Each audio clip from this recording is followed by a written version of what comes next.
आत चरावे, चाले गेले विसरून जावे, पुढे पुढे चालावे, जीवन गाणे गात चरावे, जीवन गाणे गात चरावे. ओम नमो ओंकारेश्वर देवताय नमः. ओम नमः शिवाय. ओम नमः शिवाय. अवधूत चिंतन श्री गुरुदेव दत्त. मंडळी, आपण ऐकत आहात संघर्ष जीवनाचा मार्ग शिवभक्तीचा, हे माझं आत्मकथन. आणि या कार्यक्रमामध्ये आपलं सर्वांचं हार्दिक स्वागत करतो आणि पुढील भाग सांगण्यास तुम्हाला सुरुवात करतो.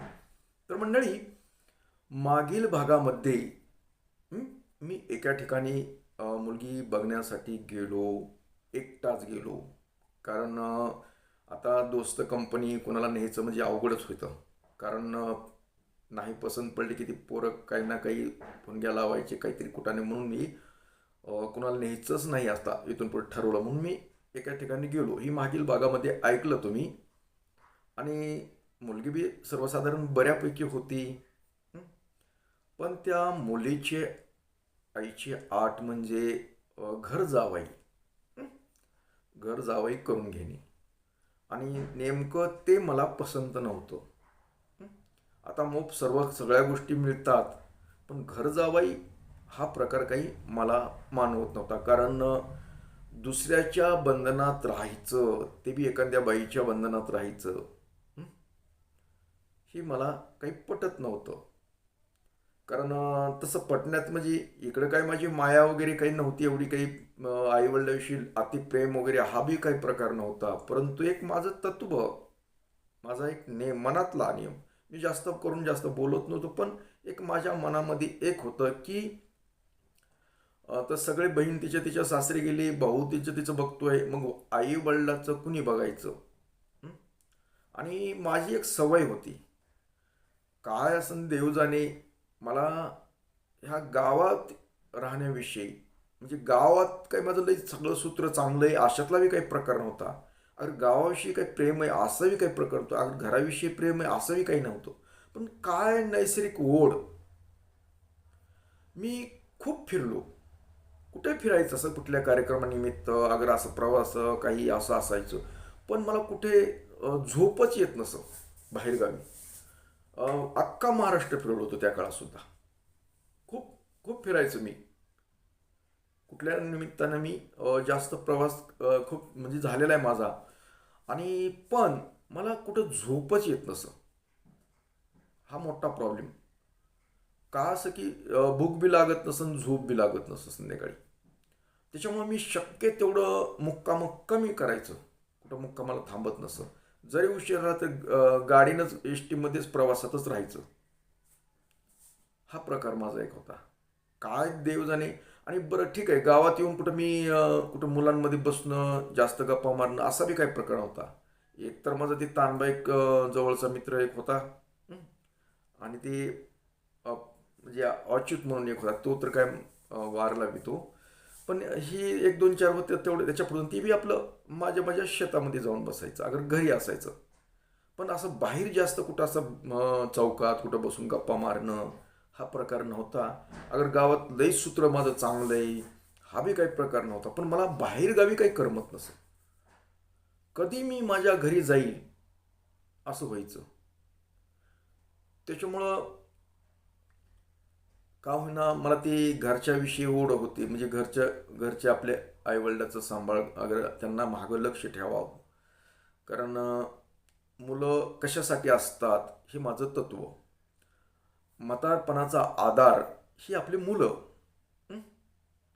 हे माझ्या मनामध्ये ठसलं. कारण माझं वाचन, अभ्यास अशा गोष्टी झाल्या होत्या. कारण खूप काही मुलं माझ्याबरोबरचे शिकले, मोठे झाले, समजा नोकरी वगैरे करायले. पण ते परत आईवडिलाकडे काही लक्ष देत नसत. खूप प्रगती केली त्यांनी बाहेरगावी राहून, पण आईवडिलाकडे पाहिजे तशी काही त्यांचं लक्ष नसायचं जास्त. आणि ही खंत मला वाटायची की काय करायचंय, कशाला शिकवतात ही लोक. मुलांची एवढी प्रगती होण्यासाठी स्वतःच्या पोटाला चिमटा देऊन ही मुलांना शिकवतात. अगर त्यांना प्रगतीसाठी हातभार लावतात, ती मुलं त्यांच्या त्यांच्या संसारामध्ये रमतात.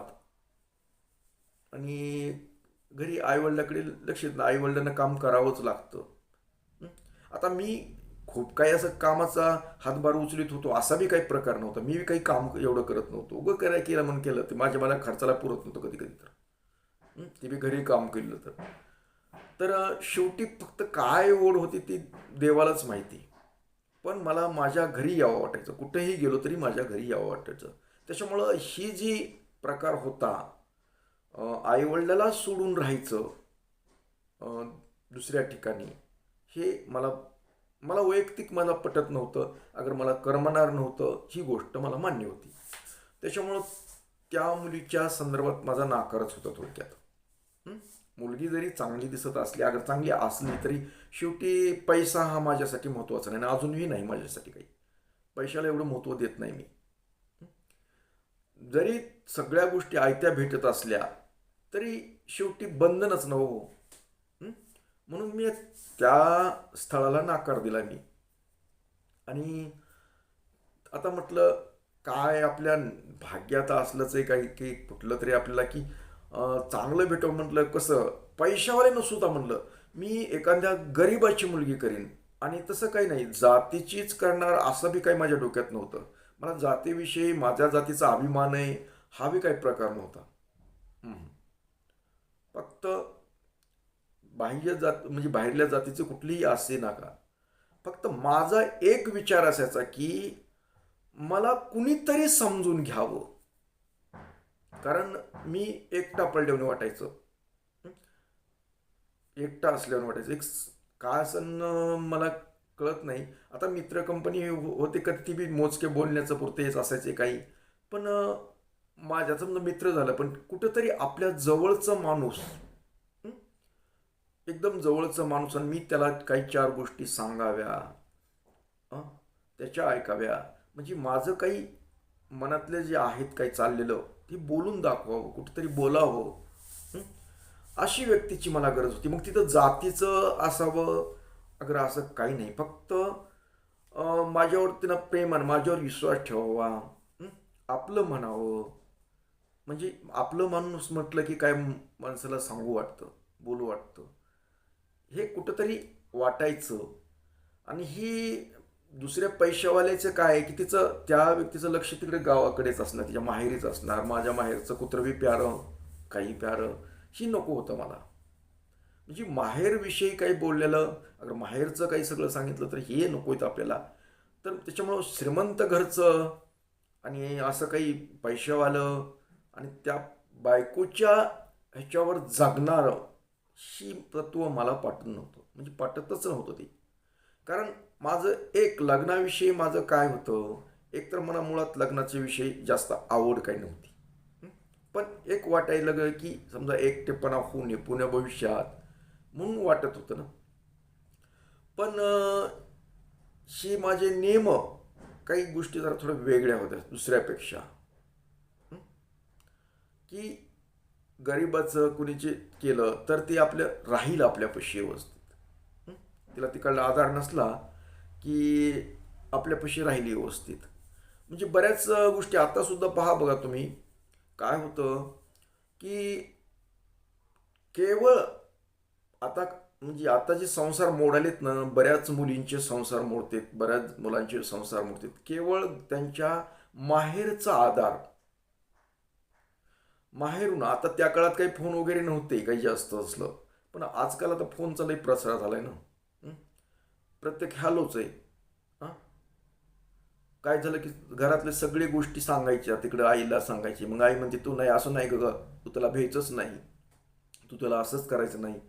हे असल्या गोष्टीमुळं ती संसार व्यवस्थित करीना गेली मुलगी. हं? आणि बऱ्याच जणांचे संसार मोडण्यामागं ह्या मुलीच्या आई कारणीभूत आहेत. कारण मुलीला काय सांगावं काय नाही हेच त्यांना कळत नाही. त्यांच्या संसारामध्ये लुडबुड लुडबुड करतात. मुलींच्या संसारामध्ये ही आजकालच्या तर आया इतक्या लुडबुड करतात ना, त्याच्यामुळं यांचे संसार मोडायलेत. मुलीचं मन लागत नाही. मुलीला तिथल्या सासरा सासूविषयी माया उत्पन्न होत नाही. हं? खूप आपलंच आपलंच लग्न दिलंय ना तुम्ही करून, मग त्यांच्यावर द्यानं सोपवून, तिला समजावून सांगाल. आता सासू सासरे म्हणजे तीच तुझी आई वडील असं असतात, जरा समजावून घ्यावं ना. आपलीच माया कुठवर दाखवता तिला. त्याच्यामुळं तिचं मन विचलित होईलय आणि संसार मोडायलेत. हं? ही भविष्य मला फार पूर्वी कळलं होतं, कारण अभ्यासच होत होता तसा. हं? त्याच्यामुळं मला कुणा श्रीमंत घरची, अगर पैशावाले, अगर घरच्या तिकडच्या लोकांचा आधार असणारी लोक नको होती. आणि विशेष म्हणजे मला बायकोच्या जीवावर खायचं नव्हतं. हं? मी पटतच नव्हतं. कारण बायकोनं कमाई करायची ना आपण तिच्या जीवावर खायचं, हे मला मान्य नव्हतं. माझं एकच तत्व की पुरुषानं कमवायचं आणि बायकोला खाऊ घालायचं, बायकोचा सांभाळ करायचं, भरभरून बायकोला प्रेम द्यायचं. हं? बायकोनं फक्त घरातलं आपलं मुलाबाळांचा विकास अशा गोष्टी कराव्या. कारण लहान मुलांना आई ही फार महत्त्वाची असते. आईपासून सर्व काही शिकतात ते मुलं. हं? आईच पहिली गुरु असते. या विचाराचा माणूस मी. त्याच्यामुळं बायांनी काहीतरी कमाई करून, बाहेरून कमाई नोकरी करावी आणि तिनं घरात आणून द्यावं, हे तत्व मला पटत नव्हतं. त्याच्यामुळं मला कुणाच्या सासरकडल्या इस्टेटीचा ह्याचा काय देणं घेणं नव्हतं मला. खूप स्थळं येत होते मला, खूप स्थळं. पण तसे आता एक बी स्थळ असं चालतं, एक अजून दुसरं एक स्थळ. आता ती योगायोग असं झालं की त्या मुलीनं, मुलीच्या घरच्या लोकांनी कुठंतरी मला कार्यक्रमात पाहिलं. हं? पाहिलं लांबून, काय ते मला माहीत बी नाही. परंतु त्यांचा म्हणजे समजा विचार आला की मुलगा चांगला दिसतोय. आणि नाही, दिसायला चांगला होतो, काळा गोमटाच आहे, चांगला गोरा गोमटा नाही, पण काळाच आहे. पण आहे ईश्वरानं समजा थोडं नाकडोळे नीटाच दिलेले आहेत. त्याच्यामुळं थोडंसं इतर मुलांपेक्षा मी आकर्षक दिसत होतो. आता माझा म्हणताना अभिमान आहे तुम्हाला सौंदर्याचा, असं काही प्रकार नाही आहे. एक आहे ती परिस्थिती सांगतो. तर त्याच्यामुळं बरेच लोक माझ्या दिसण्याच्या बाबतीत कुणी नावं ठेवलं नव्हतं. आणि आता तरी असं राहतो, पण पूर्वी मी फार चकचकीत राहत होतो तारुण्यामध्ये. केस पिसा भरपूर लांब आहेत. आता तर एखाद्याच कदाचित तारुण्यातले फोटो असतील माझ्याकडे, तर तुम्हाला टाकून दाखवून मी तुम्हाला. हं? तर मी व्यवस्थित राहणीमान, माझं राहणं वगैरे तसं जरा टापटीपणामध्ये होतं. इस्तरी कडक फिडक राहायचं, चकाचक राहायचं मी. आणि त्याच्यामुळं मी थोडंसं ॲक्टिव्हपणामध्ये दिसत असं. त्याच्यामुळे सहजच कोणतीच मुलगी असं म्हटली नाही की हा मुलगा असा आहे, अगर हा मुलगा बरोबर दिसत नाही म्हणून. कुठेतरी मला कार्यक्रमामध्ये त्या मुलीच्या घरच्यांनी पाहिलं आणि त्या मुलीला त्या कार्यक्रमातच दाखवतो की मुलगा आपला पाहुणा आहे म्हटले. ती असं काहीतरी झालं, ते नंतर कळलं मला. आणि झालं की मग ती गोष्ट मग अजून एखाद्या दुसऱ्याच आमच्या नातलगामधल्या कार्यक्रमात, कुठंतरी लग्नाच्या कशा तरी कार्यक्रमामध्ये गेलो होतो. आणि नेमकी ती मुलगी, आता त्या काळात काही व्हॉट्सअप वगैरे फोटोचा काही प्रकार नसल्यामुळे असं पाहिलं तेच डोक्यात काय राहायचं ना. मग ती मुलगी त्या कार्यक्रमाला आलेली होती. हं? आणि कार्यक्रमाला आली तर तिच्याबरोबर 2-3 मैत्रिणी होत्या तिच्या. हं? आणि डायरेक्ट आता तिनं म्हटली असेल ना, आता मुली मुलीमध्ये चर्चा करतात असणं तो ती. हं? ते फोटो काढतोय ना, ते आमचा पाहुणा आहे, असं काहीतरी झालं त्यांचं. म्हणजे मी त्यावेळेस फोटोग्राफी पण करत होतो ना. तर आता कुठल्याही कार्यक्रमात फोटोग्राफीसाठी कशासाठी मला जावं लागायचं. मग तिथं ते म्हणले आमचं पाहुणा आहे, अगर ते पाहुणा आहे असं आहे का. मग ती काय त्यांचे झालं असं काय, खूप छान दिसतो असं काय झालं असं झालं. मग तिनं त्यातली एक जरा आगाऊ मैत्रीण होती त्या मुलींपैकी, म्हणजे ती काही आमच्या नात्यातली नव्हती, पण ती दुसरी जी नातलगातली ह्याच्यातली अगर कुठेतरी सोयरं लागत होते, जातीतली असेल कदाचित. म्हणून ती म्हणली आमचं पाहून लागतात ते फोटोवाले ते आहेत ते. तर म्हणली या वगैरे झालं त्यांचं. आणि मग काय करावं लागतं, जी जरा आगाऊ मैत्रीण होती तिची, तिनं असं अक्षदामध्ये ते खाली बारीक खडे असतात ना आपले ह्याचे, रोडवरले बारीक बारीक बारीक बारीक खडीतले, एक 2-4 घेतले आणि त्या तांदळामध्ये मिसळले का की. आणि ज्यावेळेस असं अक्षदा वगैरे टाकायला आमच्या फोटोग्राफीचं काही आपलं चाललं होतं, आणि ते मागून ते ना शुभमंगल सावधान असं केलं की ती काय केलं, असं मोठे त्यानं भररकीन मारलं, माझ्या ह्या इथं खटकीन लागलं पाठीमागून. हा, असं जोरात खडा लागला. मग ते असं पुढे असल्यामुळं मी पुन्हा लागलं की असं मागं बघितलं की खुद खुद खुद खुद खुद खुद खुद लगे खळबळा झाला. मग ती जी आमची पाहुणी होती, पाहुणीची मुलगी ती, आता मी तर तिला कधी पाहिलेलं नव्हतं. हं? पण ती मुलगी म्हणजे त्या मुलीनं, आमच्या पाहुणीच्या मुलीनं त्या दुसऱ्या जिनं मारलं, तिच्या पाठीवर असं भातकीने मारलं. हं? म्हणलं काय झालं, मी असं बघायलो की म्हणले, ओ भाऊजी आम्हीच मारलंय. म्हणली मी मारलंय, मी काय मारलं, इकडे पाहायला गेला, पुढे पुढे नवरा नवरीच बघत राहिलात म्हणून आम्ही केलंय. भाऊजी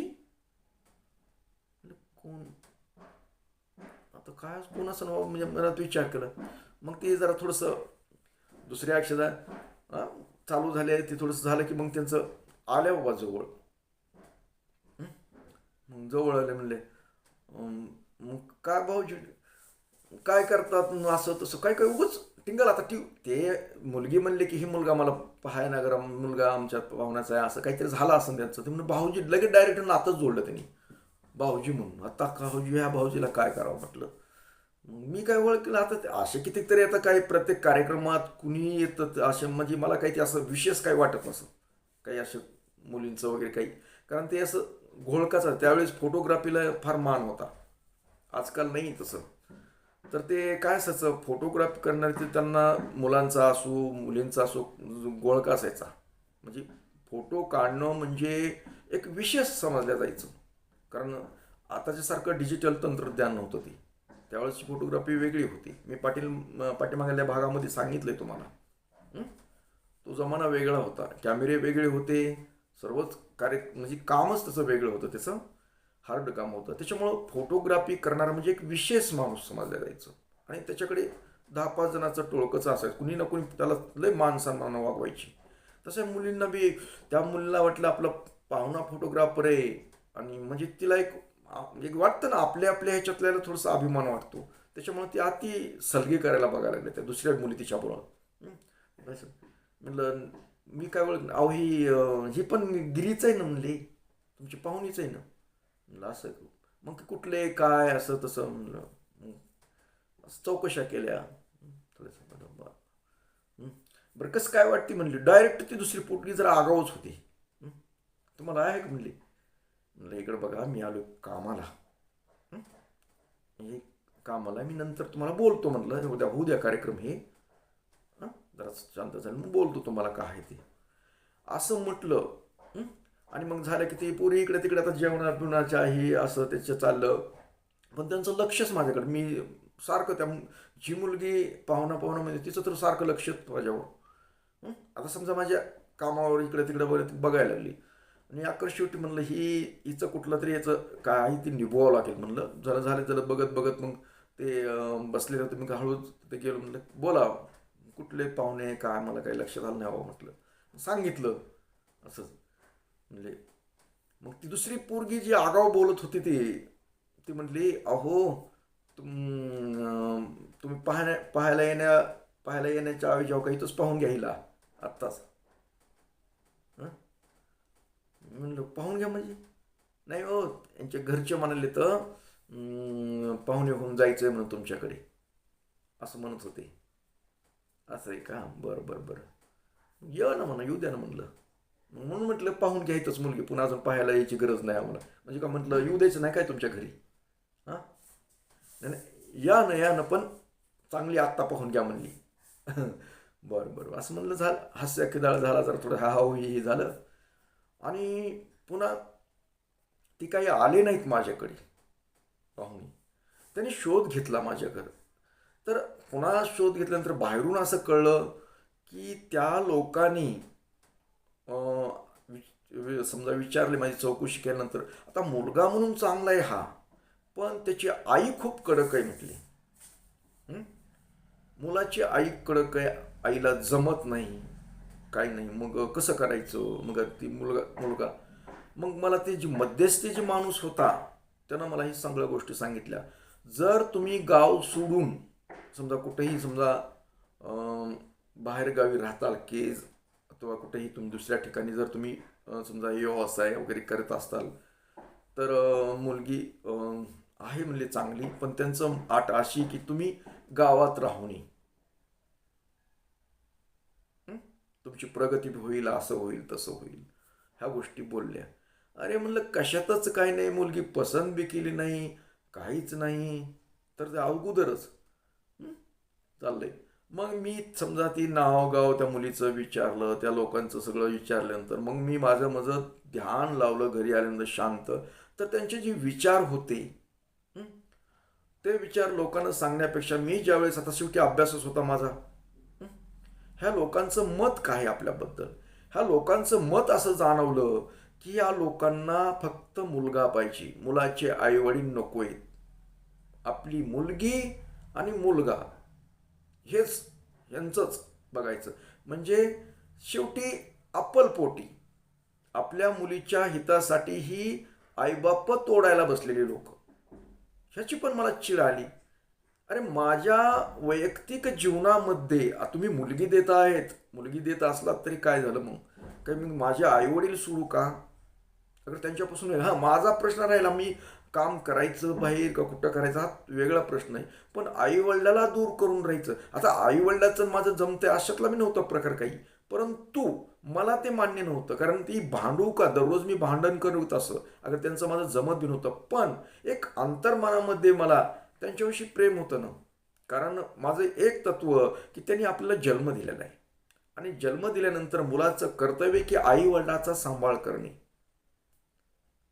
ह्या गोष्टी होत्या ना माझ्या मनामध्ये. आणि ती नेमकं जर ती मुलगी आणि मुलीचे घरचे लोक जर आपल्यावर बंधन करीत असतील, तू असंच करायला पाहिजे, तुम्ही असंच करायला पाहिजे, म्हणजे काय उपयोग आहे? काय आपलं स्वातंत्र्य हिरावून गेले ते, आणि असे स्वतंत्र हिरावून घेणारे लोक आपल्याला नको आहेत. आज कशातच काही नाही, मुलगी दाखवायच्या अगर कुठलं काही व्हायच्या अगोदर जर यांचे असे विचार आहेत तर उद्याच्या लग्न झाल्यानंतर आपल्याला ते राहू देणार नाहीत, त्यांच्या प्रेशरखाली राहावं लागेल आपल्याला, हा विचार येईल. आता मुलगी ते पण चांगली, आपण मुली शक्यतो नावं ठेवत नव्हतो, पण ते होते बरे, पण आपण ती पुढचा विचारच केला. अगोदर आपल्या लक्षात आलं की यांचा विचार कसा आहे, त्यानंतर आपण त्या मुलीविषयी विचारच करत नाही. कारण काय होतं, जर आपण त्या मुलीविषयी विचार केला आणि आपल्याला जर ती मुलगी खूपच आवडायली तर आपलं मन तिच्यामध्ये गेल्यानंतर मग आपण जरा थोडं वेगळं वेड्यावणी करू शकतो. म्हणून मी तितक्या गुरपटून जाण्याचा प्रयत्न करत नसत, सुरक्षित अंतर ठेवून. पण ह्यांचे अगोदरच कशातच काही नाही तरी अगोदरच ह्यांचे असे विचार असल्यानंतर आम्ही करायचं काय?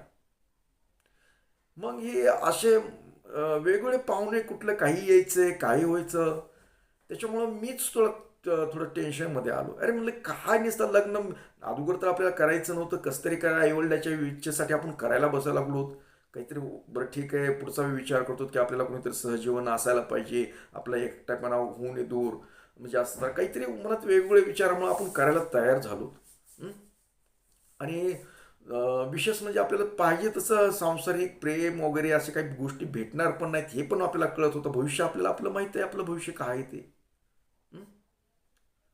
पण एक समाजाच्या ह्याच्यासाठी, समाजाच्या दृष्टिकोनासाठी आपण काहीतरी करणं गरजेचं आहे. अगर हे होत नाही तर आपण करून दाखवायचं, कसं होतं ते बघायचं, ह्या विचारात असल्यामुळं मी लग्न करायला अगर करूया आपण असा विचार करतोय, तर ही काही ना काही लोक काढतात नवीन नवीन. आता म्हटलं आता काही करायचं नाही बरं, आता मुलगी बघायला जायचं नाही कुठं, काय नाही, बस झालं म्हणलं, आता खूप झालं म्हणलं. प्रत्येकात जर आपल्याकडे चालून आली मुलगीच, आता घर बसल्या जर असं आलं आणि आता कुठलंही स्थळ आलं ना, म्हटलं आता ही बस बस झालेत, खूप झाले, तर आता आलं, आता तो विषय लग्नाचा घ्यायचाच नाही आपल्या मनामध्ये. फक्त स्थिर आपलं आपलं काय काम आहे ते आपलं, काय पूजा आपली दररोजची देवपूजा आपली करावी, ग्रंथ वगैरे आपले वाचन करावं, अभ्यास करावं, आपल्याला जी आपल्याला लईच आवड आहे ज्योतिषाची तर त्याची अभ्यास करावं, त्याच्यावर मन रमवावं. आपण लोकांचेच लग्नाचे कसं जुळते ते बघावं, आपलं लग्नाचा विषय काढून टाकावा. जरा आला योगच असेल तर होऊन जाईल, ना तर नाही, तसं काय एवढं बंद आहे का? पण आता कुठलीही मुलगी बघायची नाही, अगोदर बघायचं नाही. त्यांनी होऊन जर होणार असेल काही गोष्ट तर करायची नाही, आता त्याच्याकडे लक्ष द्यायचं नाही, हे मनात मी पक्क ठरवलं. आणि जर फक्त आता काय आपण फक्त आता मंत्र साधना वगैरे करायची. जर देवाच्या मनात आलं, माझ्या शंभूच्या मनात जर आलं की त्याला खरंच लग्नच करून टाकायचंय, तर आपण ते लग्न करूया. आणि ते बी आता येईन ती लग्न कसे बी असू, ते येणारी मुलगी ती आता तिच्याबरोबर लग्नच करायचं म्हटलं. जर आली तर आपण होऊन तर अगोदर जायचंच नाही. ती होऊन आपल्याकडे काही आलं स्थळ, तर आता अगोदर ते करायचं. आणि एकदा तिथं गेलं की ती मुलगी समोरांना ती बघणं नाही, काय नाही काय नाही, डायरेक्ट हो म्हणायचं म्हटलं. आता बसच झालं, म्हटलं कंटाळा आला म्हटलं ह्या गोष्टीचा. खूप झालं, खूप झालं. म्हणून अशा डोक्यामध्ये विचारात मी समजा स्थिर झालो आणि आपल्या मंत्र साधना वगैरे अशा करायलो. आता ही मंत्र साधना तुम्हाला म्हणतात, तर मी तुम्हाला पाठीमागायला एका भागामध्ये सांगितलंय की मंत्र साधना ही करणं. आणि मी जे मुलगी आता समजा कुठली बी कशी बी काळी बेदरी उंदरी सुंदरी मुंदरी काय बी असू जा, म्हणजे नकटी वकटी काही बी असू जा, आली आणि आपल्याला जर मन आपल्या आतल्या मनानं आपलं हृदय जर म्हटलं की आता ही मुलगी पसंत कर आणि ही होच म्हण, काही बी होऊ जा. हं? आणि ती हो म्हणायचं आणि आपली मंत्र साधनेनं सफल झालं, तर त्या मुलीचं नाव आपल्याकडलं सासरकडलं नाव ही साधना ठेवायचं. मी फिट्ट अगोदरच ठेवलेलं होतं डोक्यात, बऱ्याच वर्षापासून माझं होतं जर बायकोचं नाव आपल्याला साधना ठेवायचंय, कारण मी मंत्र साधनाच करणारा माणूस. हं? आणि साधनेमध्ये काय होतं, साधनामध्ये असं म्हणजे उघडीटपणा नव्हता. नावात बी काय होता प्रकार की उघडीटपणा होता. हां, आता समजा कुठले काय समजा काही जे नाव असेल तर काय होते, तर त्याला उघडीटपणा देतात लोक. तरी साधनेमध्ये साधने म्हणा येत नाही ना जास्त. असं मी म्हणू शकणार नाही, राग राग आला तरी ए साधने असं कसं काय म्हणणार मी. म्हणजे साधना पण लागणं, म्हणजे कुणीही आदरानं नाव घ्यावं आणि कुणालाही तिचं जरा गैर ह्यानं बोलू नये. आणि आपल्याला मंत्र साधण्यातूनच प्राप्त झाले असं एक आपल्या मनात असावं, सदैव आपल्या मनामध्ये असावं. जर जी काय मुलगी येईल तिचं नाव ही साधना असेल असं मनात ठरवलं, आपली मंत्र साधना नियमितपणे करायला चालू झाली आणि पुढे तशा पद्धतीचं ते स्थळ बी आलं. तर ते पुढील भागामध्ये आपण ऐकूया. तर मंडळी, आपण ऐकत होतात आत्मकथन संघर्ष जीवनाचा मार्ग शिवभक्तीचा हा माझा कार्यक्रम. आणि तुम्ही मंडळी खूप प्रतिसाद चांगला देत आहेत. मला खूप मंडळी बघतात, अशातला नाही प्रकार. मला जे काही आहेत माझे जे आवडीनं, कारण ही जी आत्मकथन आहे ही काही एक मिनिटाचं 2 मिनिटाचं नसतं. ही एक कथानक आहे. आणि ती सत्य कथानक आहे. जे आलंय माझ्या जीवनामध्ये काही अनुभव ते सांगतोय ना मी. आणि ह्याला ऐकण्यासाठी स्थिर मन लागतं आणि हे शांत बसून ऐकायचा कार्यक्रम आहे. हे काय असं चलचलत वरी वडायचा कार्यक्रम नाही आहे. त्याच्यामुळं जे माझे मोजके 10-5 काय असतील लोक ही ऐकणारी, ते ऐकतात, नियमितपणे ऐकतात, मला सांगतात पुढचा हा भाग पण चांगला होता, पुढील भागात बी आम्हाला ऐकण्याची उत्सुकता लागली, तर तुम्ही पुढील भाग बी टाका, असे म्हणणारे खूप मंडळी आहेत. आणि त्यांच्यासाठी मी पुढचा भाग मी टाकणार आहे, पुढे काय झालं ते सांगणार आहे. तर मंडळी, याबरोबरच आजचा हा आपला कार्यक्रम संघर्ष जीवनाचा मार्ग शिवभक्तीचा हा कार्यक्रम इथेच समाप्त करतो आणि आपला निरोप घेतो. परत भेटणार आहे पुढील कार्यक्रमात. तोपर्यंत मंडळी, ओम नमः शिवाय, जय हिंद, जय भारत, सुखी राहा आणि समाधानी राहा.